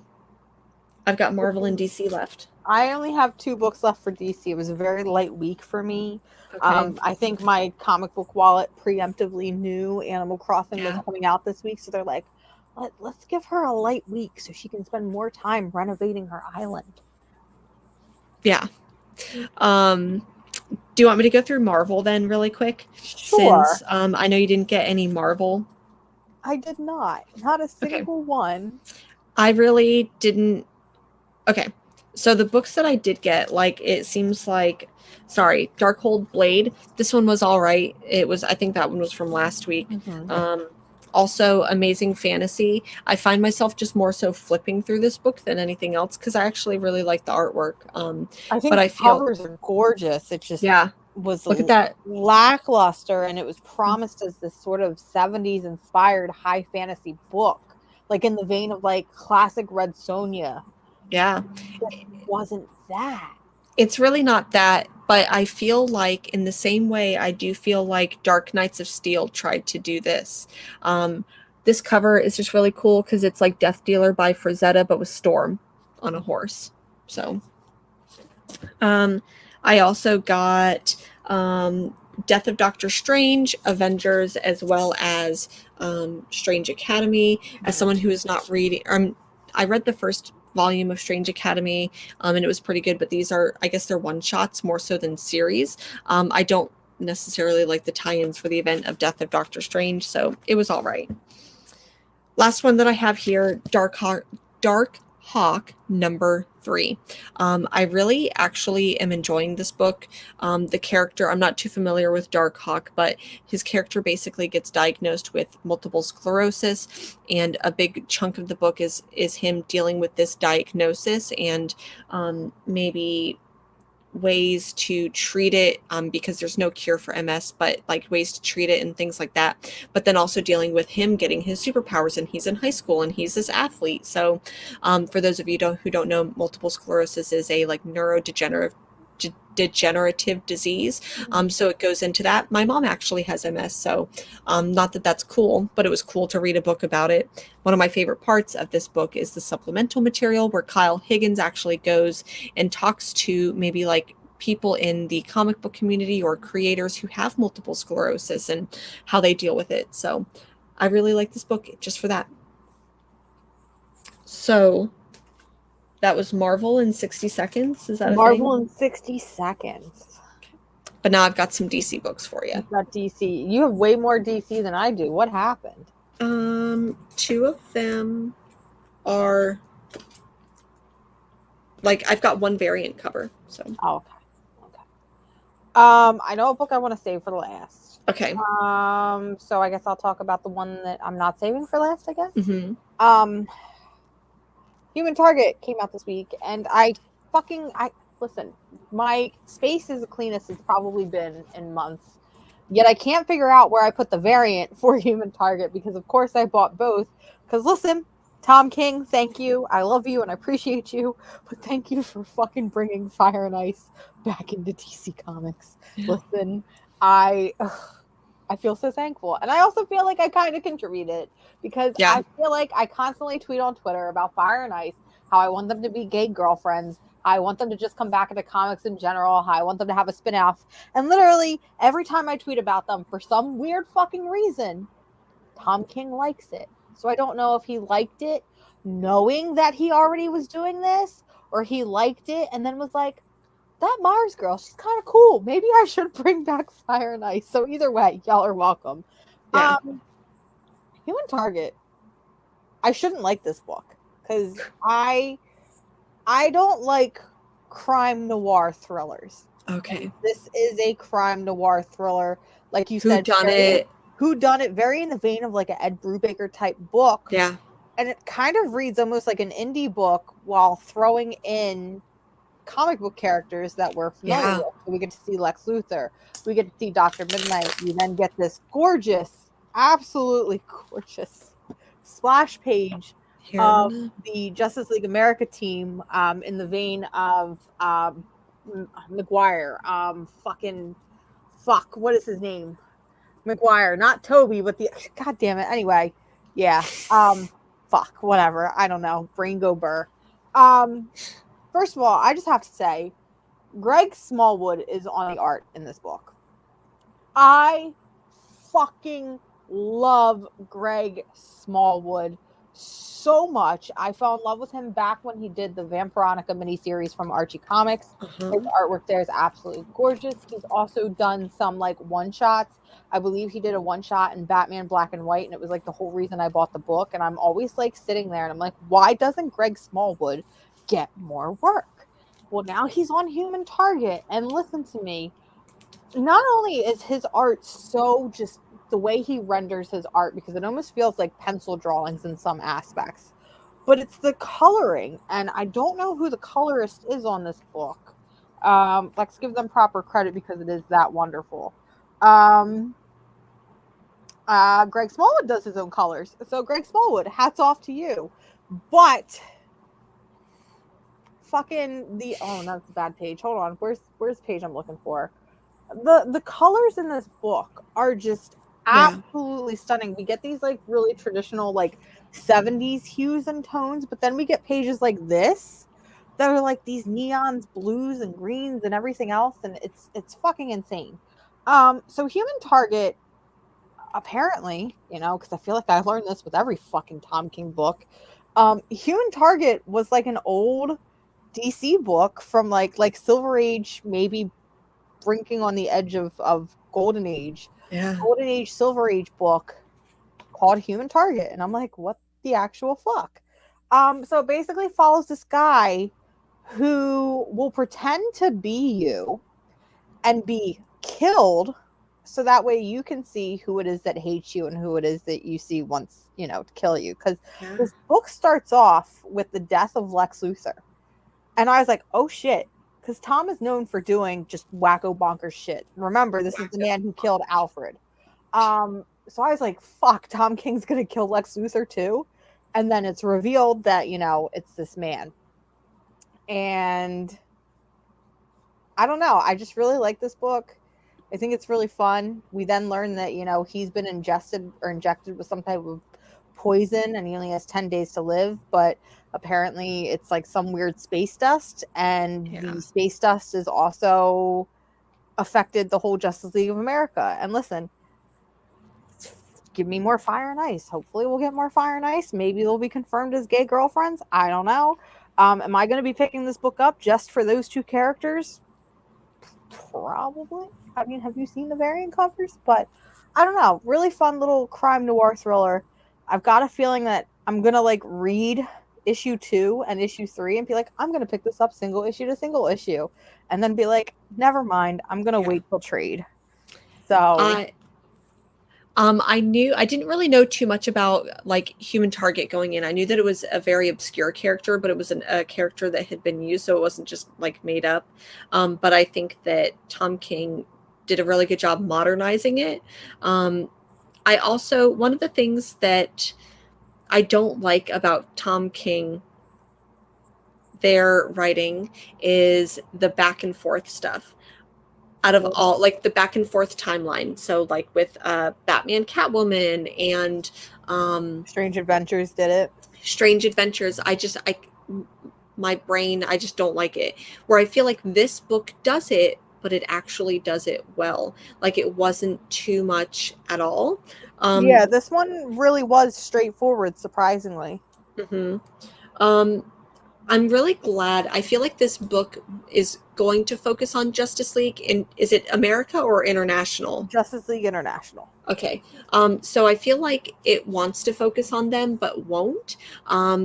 So I'm pretty excited to learn more about those characters, because I truly don't know too much about Justice League International whatsoever. I feel like they're going to be used as little side characters here and there. Okay. Like, they'll show up like as in an issue as like a sort of supporting cast. Whereas our focus really is going to be on this human target as he tries to figure out what is wrong with him and how to. It's a race against the clock, basically, for a kid.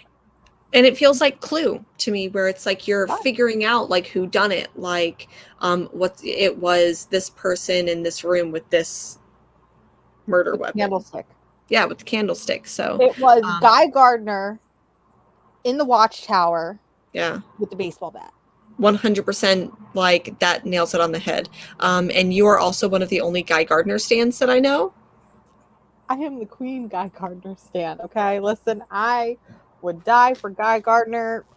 We have a lot of new viewers, so I feel like the new viewers don't know the story. So TLDR, I had a dream like 7 years ago that I got married to Guy Gardner on OA. Just random dream out of nowhere. Didn't really read any Guy Gardner, didn't know anything about Guy Gardner. But after that dream, I became obsessed. And, you know, I'm Guy Gardner's wife in IRL. So, of course, I have to stand him the hardest. For sure. Which I think that is like the best villain. It's the best story. Villain origin story, hero origin story. I'm not sure. One of the books that I got, I know you didn't get this one, but one of the books that I got was Soul Plumber, issue number 2. Basically, the first issue, what happens is that the main character is this like born again Christian, and he's been raised by Christian evangelical programs, and he works at a gas station, and he ends up like a traveling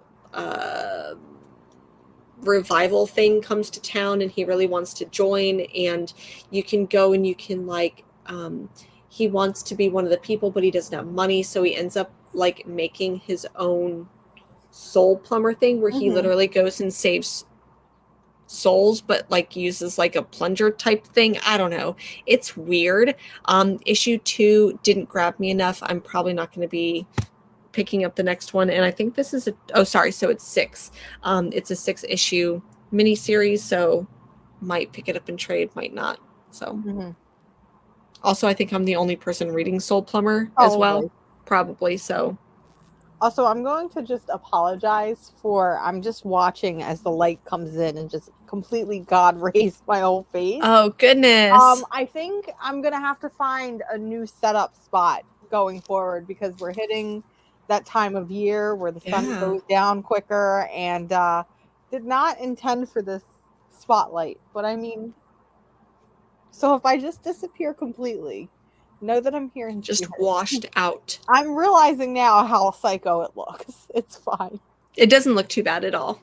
All right, so the next one, well, let me go ahead and talk about this really quick, because it's also some news that I missed earlier, so I apologize to you sweet people out here. But the next book on my list before we get to the last book, Swamp Thing, issue number 9 of 10. So this was supposed to be the penultimate book. However, it does look like maybe the series is going to wrap up, but that there's going to be another like 4 or 6 issues that Rom V is going to be writing. So I'm really happy about that. It's very exciting for you. My favorite cover of the week, I'm just going to go ahead and enlarge this. That's a very horny cover. That's a very horny Swamp Thing cover. That's a like very horny cover. Like Daddy Swamp Thing. Please. Just please. That's all I'm going to say. Please. Just call me a good girl and give me a sweet little forehead kiss. Please and thank you. Sweet forehead kisses. It was a really good book.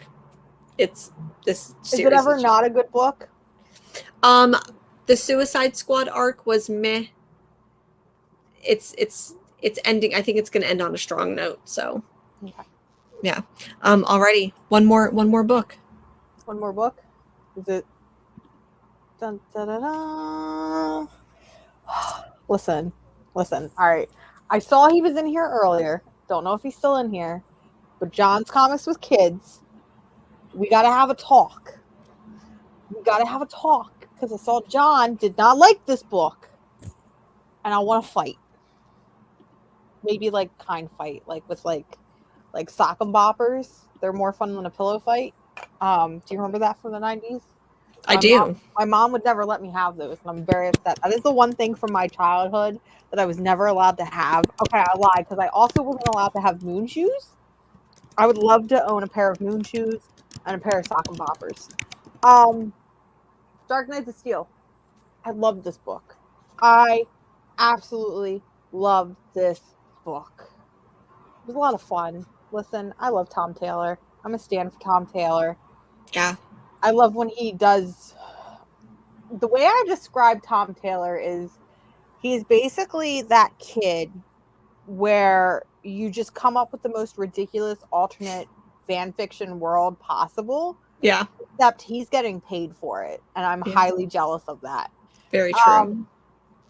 Dark Knights of Steel, I don't know how to say it other than it's the DC universe in medieval times.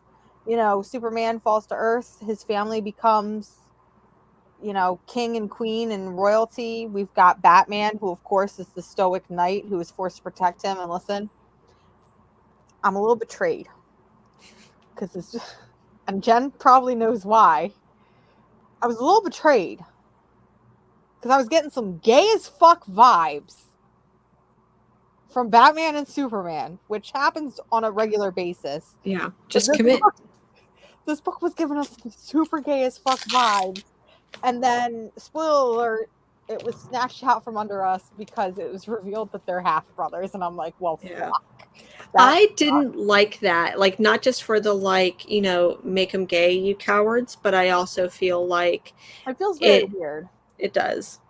I don't like the idea. Maybe it's because I'm seeing that is like the critique that a lot of people have. And part of me wonders if we don't like the idea that Superman's dad is an adulterer. Because I feel like in all comics, Superman's dad is built up to be like this, not godlike figure, but he's wholly good. It's kind of like if you said Jonathan Kent went and cheated on Martha. You know, you can't, there's some things you can't do. So but I really like some of the world building we get here. I like the idea that Batman has his group of Robins. We get to see like Duke and Stephanie and Dick, and you know, we get the illusion that there's somebody in the alternate court, and I'm trying to figure out who that is. I'm thinking it might be Damian. I'm hoping it might be Damian. We get to see Black Lightning. We get to see John Constantine, which I thought was really cool. And it actually took me a couple minutes to realize that was him. Yeah. And then the entire book, I feel like the world's biggest dumb idiot. So the entire first issue is about Batman going out to find the Banshee, and track her down and bring her back. And I'm like, oh fuck, we're getting Banshee, and I love Banshee. It's one of my favorite superhero, super. Even I knew. And then fucking it's Black Canary, and I'm like, Black Canary. I'm the biggest dumb doo-doo head idiot I've ever seen. It's fine. It's whatever. I was promised that there was going to be a lot of Black Canary and Green Arrow stuff in this book. So for that reason and that reason alone, it is going on my pull list. Yeah, it is a 12-issue limited series. So it's funny because, like, it says it's a limited series, but, like, 12 feels like a lot. That's a whole ass year commitment, basically. I was actually disappointed because I finished the book. I'm like, I love this. I could read 1 million issues of this, and saw the 1 out of 12 on the cover. I'm like, God damn it, I just want more. Yeah. So who knows? Maybe it will become like a Deceased, or maybe it will become like a Injustice, where it gets so popular that I feel like this universe could have so many different little pockets that we could cover, we could explore and, you know, feed out. So I don't know. I really, really liked it. I see a lot of people that are like, it didn't live up to the hype. It didn't do this. It didn't do that. You know, if you feel that way, definitely let me know why, because maybe I'm just like so excited over high fantasy stuff, and I'm a big fan of that I'm blinded by inconsistencies, or I'm blinded by just, you know, little holes here and there. So if you didn't like the book, let me know, because I'm curious, you know, other than John, because John's just wrong. But I liked the book. I didn't love it. I didn't hate it. I do feel like it needed a pinch more. I really hope that we get, because like in all of these characters, like it literally just feels like the characters are dropped from like Gotham into wherever the fuck they are here, Gothamshire. Gothamshire. If Tom Taylor, this shit just writes itself. So I do think that, to me, it needed something a little bit more. I hope that we do get maybe some backstories, and I really actually liked Harley Quinn in this. I thought that her like little jester kind of just being cute. I do, in the beginning, John Constantine does talk about Swamp Thing, or sorry, talks about a Green Man. So I'm really hoping that Swamp Thing makes an appearance in this, because we do get some possibly green men like Green Lantern, and Green Arrow, shows up. But I'm really, really hoping that we do get some Swamp Thing in this. I think that would be really cool. Do you think that maybe one of the reasons why, because you're talking about, you feel like, oh, they just picked up characters and dropped them in. Because I know that you and John both share this similar opinion. You both tend to swing very Marvel heavy and tend to favor Marvel characters over DC, whereas I love the DC universe. I feel like I know every little pocket. Yeah. So for me, it feels like a lot of those holes are filled with just knowledge that maybe I have about the characters. Do you think that might contribute to how you feel about this book? Yeah, I do, because I don't necessarily have a too strong of feelings about any of these characters. Like, do I think that we're going to get to see Batwoman in this? Probably not. We might get to see Swamp Thing. Like, those are probably two of my favorite DC characters. So we'll see if we do get to see them in this limited run. Yeah. I liked it. I thought it was a good book. I feel like the past couple, for me personally, I feel like the past couple, like, big Tom Taylor world books, so like Dark Ages, Deceased, I feel like those two have been they're missing something. And I was worried that was going to happen with Dark Knights of Steels, and maybe I was kind of reserving some of my expectations for that, and that's why I loved it as much. But I definitely think that it's stronger than Deceased, and I think it's stronger than Dark Ages. Okay, wow, and those are some pretty big titles that people liked. So, I know that I picked up some really cool stuff that I am really, really excited to show off. Did you have anything else, or anything else you wanted to talk about? I picked up what is probably the most important book that I'm going to pick up this year. I have been waiting for this book to release for like a year now, honestly, when it was announced. So I am a huge fan of Webtoon, and more importantly with Webtoon, a little book called Lore Olympus, which debuted like 4 or 5 years ago now. It's kind of crazy to think it. But this week finally marked the first solid hardcore, I can hold it in my hands and not on my phone edition of Lore Olympus. So this covers the first season, which, believe it or not, is that not that much of the book, because currently I believe they're on episode like 178. Yeah. And I think that this only covers up to like number 30 at that. Wow. Which is insane to me. But a lot of people were concerned that because Lore Olympus, like I said, it's a Webtoon original. So Webtoons are, if you don't know, it's an app on your phone. It's completely free, where people make web comics that are designed specifically for that scrolling motion. So you can kind of just scroll through each panel. So a lot of people were like, well, how is that going to translate into a book? Because obviously you can't scroll in a book. I can say I haven't started reading it yet, but I've definitely flipped through a lot of the pages.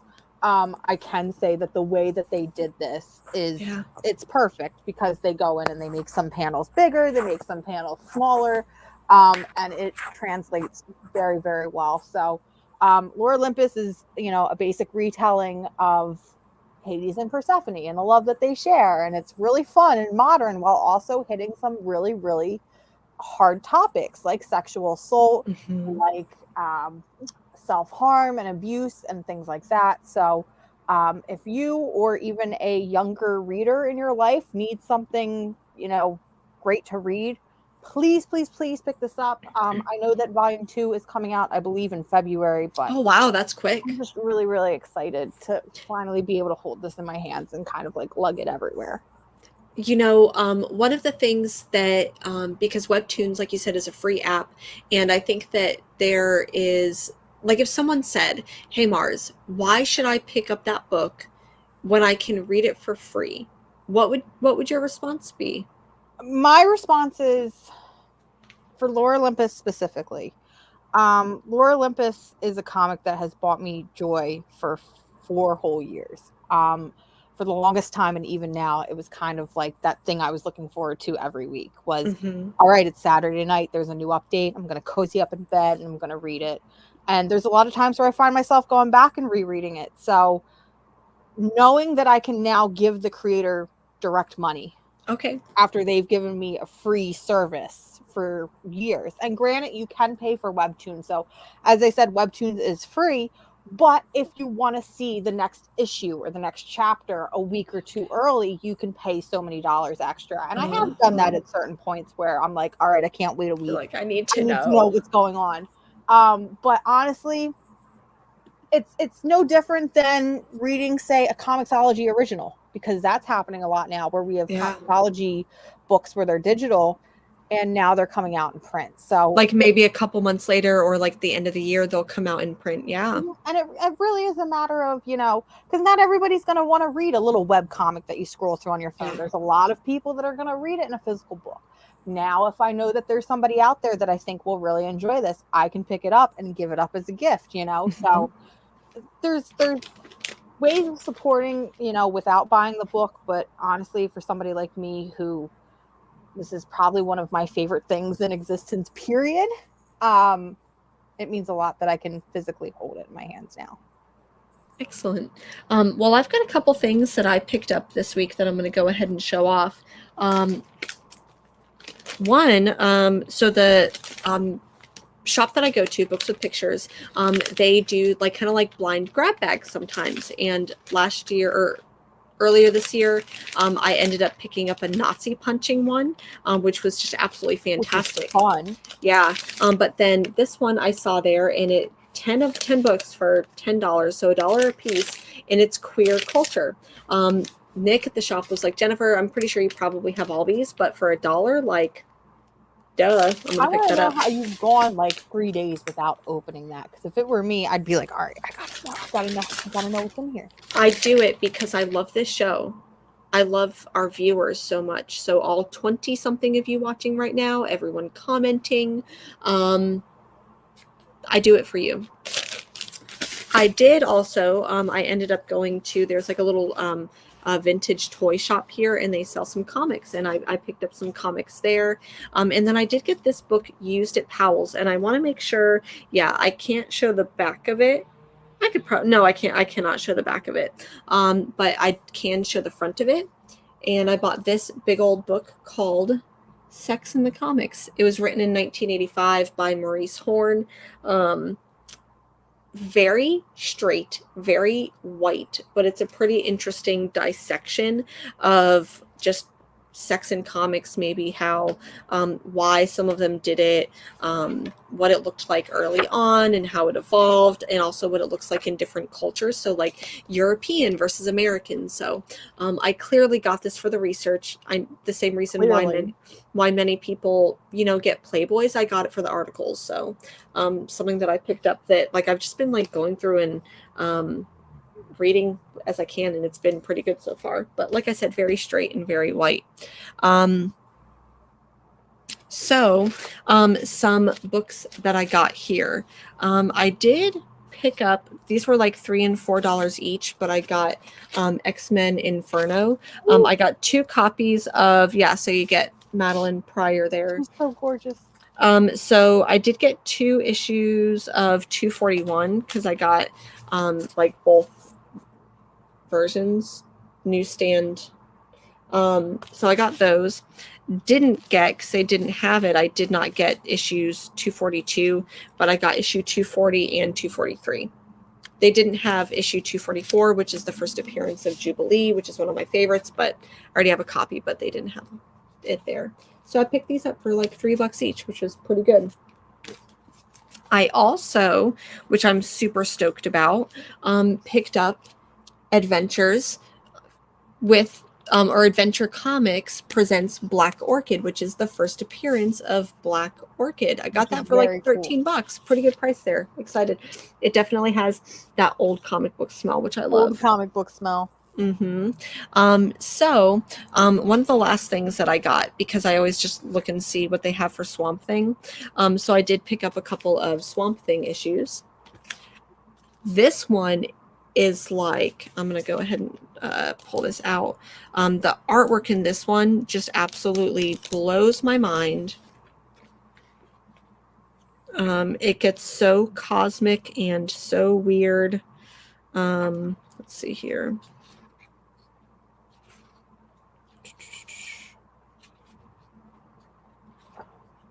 Man, like, I don't know if, let me go ahead and blow myself up a little bit.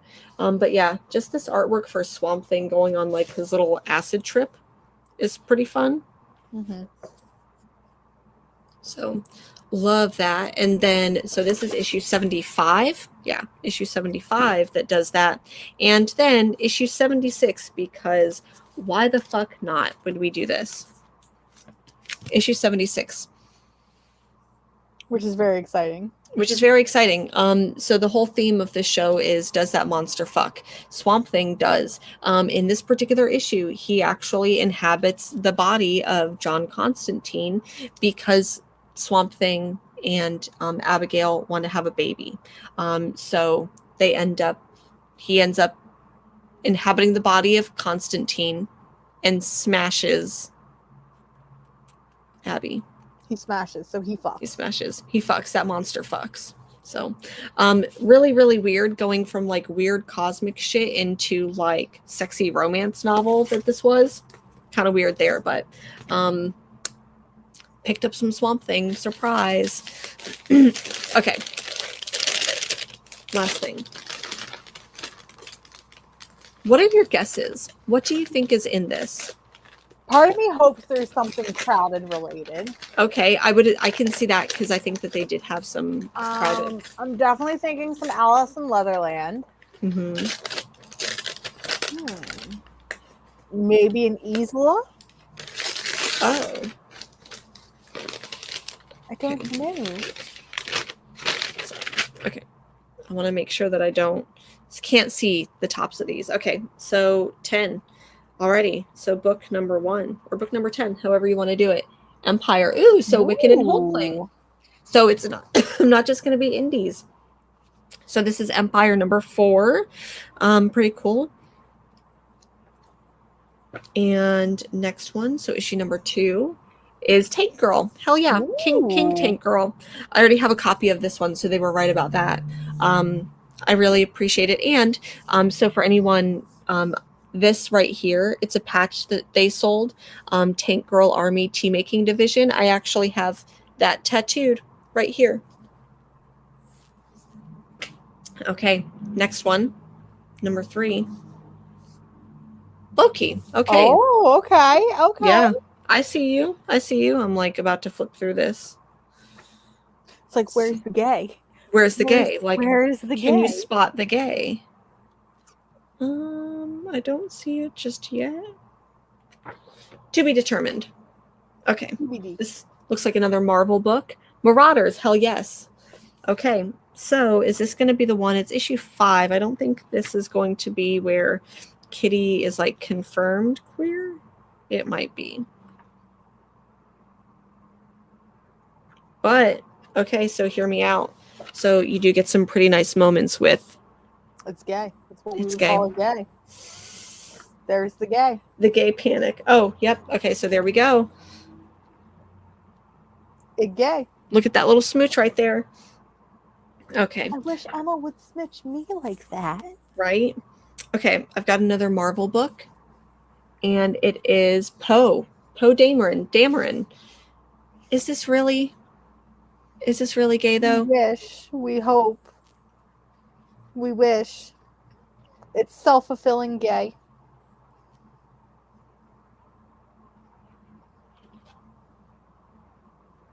I might, you know what?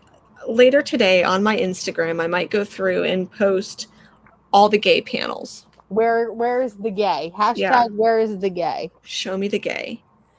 They made it gay. You cowards. I'll go through that and see if I can find that. Okay, next one on the list. Finn. Okay, And so that's that was exactly why clearly they're in there. they were meant to be together, They were y'all. meant to be. They were meant to be. What I'm gonna do is I'm just gonna We're just gonna cut them out. yeah, and make them kiss, because that's what grown adults do. It is. Okay, next one. This one's a DC book, and Harley Quinn. Excellent. So issue number 75. I probably don't need to go through here and find it. I know that Harley We Quinn know and it's Poison gay. Ivy, and yeah, We we know know it's that it's gay. gay. Okay, next one. I don't know what this one's going to be. Hellblazer, of course, because John Constantine It's a horny Is little it- bastard. is a horny bastard by icon. So bicon. Horny here. bastard bicon. Yeah. Let's see if I can find. I think in here we don't see anything, but he talks about it on here. I think that's all we're gonna get from there is just maybe a little bit of subtext, or where he's like, "My dick goes both ways," or something like that. Like that's what he's gonna say. Okay, Sounds Got like a two John more. Constantine thing. and I already know from the back which that's gonna be. So, Crowded, issue number 8. It's one of the gayest issues too. Is it? I believe so. What? I believe so. Okay. I just know book 2 got very, very gay, and I think that is definitely from book 2. So I've got a feeling that's the gay one. I mean, And it's all then- gay, but The last one, I haven't actually read this one, but it's issue number 5, avant-garde. the Avant-Garde. So, this cover, that is a very, they're like, are they gay? Will they? Won't they? That's the look. That's exactly that look. Yeah. Excellent. So that was a pretty interesting, I think the star of it for me is definitely going to be this Poe and Finn together. And it's not even really gay. It's just And it's wishful gay. just wishful gay, which is just, that's life. So that's pretty cool. I think that they maybe had another one, or they had a couple others that weren't necessarily queer, but were like different themes. So I may go back and try to do another one. Mhm. But that's pretty much all I've got. Anyone else in the comments? Do you have anything else you want to talk about other than the CBC Awards? CBC Awards. You can go vote for us and can some vote other for us. fine people. And some other fine people. I'm going to drop that link below again. Excellent. And then another thing, it was your 2-year anniversary on YouTube. So if you haven't already, please go follow my beautiful co-host here. Another thing too, we have a Twitter specifically for the show. So less of like maybe personal antics, but you can just go follow show stuff. You can follow show stuff. I typically put on a lot of like news stuff. So like obviously when we covered the image, I'm having a brain not working today. The Image Union, the whole paper shortage things that are going on. Of course, you get updates on when and if we're going live. So if you're not on Instagram, that's a good way to keep up with us. But I think in closing, even bigger news is we are reaching. There we go. Point this way. We are reaching our 1-year anniversary of doing Casually Comics, and that's insane to me that we've been doing this for a whole fucking year. Yeah. I know that last year, I remember, I think that I had a Sunday off because at that point I didn't regularly have weekends off. And then I was like, hey, I'm going to go live Sunday morning. Do you want to go with me? And I think the first couple times you were like, no, I'm good. And I'm like, okay, if you change your mind, let me know. And then finally you were like, okay, I'll go ahead and I'll do it with you. And it was like, I feel like the amount of stuff we talked about wasn't as much, but it was always a fun, good time. Always fun and chaotic energy. Yeah. So next week, tune in for a very, very special episode, the 1-year anniversary special episode of Casually Comics. We are going to be doing lots of fun stuff. We're going to be having fun giveaways fun Q&As. So please bring your burning questions that you want us to answer. Maybe we'll play a few games. But I think next week we're just going to have an all-around fun, good time. And of course, be very thankful to all of you who, support us and continue to allow us to do this. And of course, the growth that we've witnessed, only doing this for a year now. So, we're just incredibly thankful that you guys support us and love watching us and love dealing with our antics. Yeah, seriously. I think that, one of the things next week that I think we're going to plan on having is channel memberships, where for I think it's like $2.99 or $1.99 or $3.99, something like that each month. You can basically support us and what we do if you really like us. So, and we'll have super chats next week as well. So if you want to contribute to the Dumb Bitch Money Fund, and then we can buy more comics and talk about them. Buy more comics. We're starting to work on developing merch. I know we've been talking about merch for a while, but I think being that it is our 1 year, it might not be live next week, but definitely before the end of the year, we will be having like a nice little merch store open. So it'll be very, very exciting. Yeah. So really excited for that. So that'll be next Sunday. I hope everyone tunes in. I hope you all have a fantastic week. I hope you all get some really good comics. If there are some comics that you didn't like or did like, hit us up and tell us what you thought. Were you as upset with Mark Millar this week as I was? Yeah. Did everyone's copy of the Magic Order smell like farts, or was that just ours? Sorry. On that note, I think I'm going to go ahead and press the end broadcast button. Press the end broadcast, and we will see everybody next week. Bye.